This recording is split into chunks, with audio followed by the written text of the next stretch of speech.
Well, a new art exhibit in Bridgeport is showing work from artists we don't often get to see, those serving life sentences in our state prisons. Jamaica Ponder joining us live with more on this new exhibition. I haven't heard of this before. I'm really intrigued by it. Yeah, no, it's a really beautiful project that's coming out of the Center for the Study of Race, Politics, and Culture at the University of Chicago. And so a little backstory, when the state of Illinois got rid of the death penalty in 2011, it gave way to something else called natural life sentencing. And that can be a death by incarceration. And they refer to this as life row. And so that's the people whose art is featured in this exhibit. It's dozens of works that together tell a story of humanity in the face of incarceration.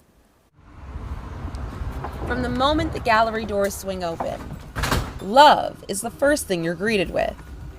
It's a purposeful beginning to a show centering people who have been sentenced to a lifetime of incarceration. The idea behind this exhibition was really to shine a light on the humans of Life Row, people who have effectively been disappeared from our communities and our neighborhoods. Alice Kim curated the space. She's a prison educator and the director of practice for the University of Chicago Center for Race, Politics, and Culture. You see their stories throughout this exhibition. Some of the artworks were created by artists on the outside, and some of the artworks were created by people who are incarcerated themselves. The exhibition is titled More Beautiful, More Terrible, Humans of Life Row. Based on a quote by James Baldwin.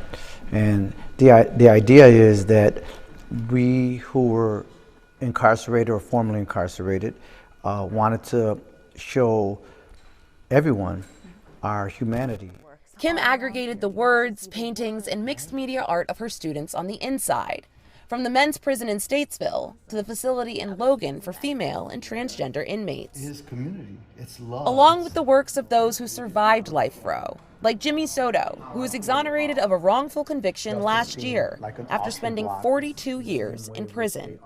There is this constant depiction that people who wind up going to prison, they are dehumanized. So the idea is to showcase that we are still human beings. And when our art is able to excel beyond the wall into a space where people begin to see us as human, because it's called the humans of Life Row, not the convicts and the inmates, that makes it easy to throw us away.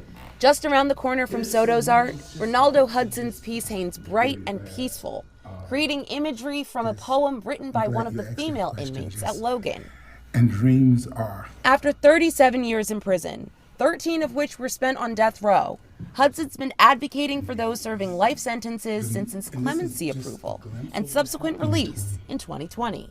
These spaces are vitally important because it says our humanity won't be lost behind prison walls. And people care to hear our voices. And I believe that. More Beautiful, More Terrible exhibition is co-sponsored by the Prison Neighborhood Arts Education Project and, like I said, the Center for the Study of Race, Politics, and Culture's Beyond Prisons initiative. The space is open Saturdays noon to 5 and by appointment at the Co-Prosperity Space in Bridgeport.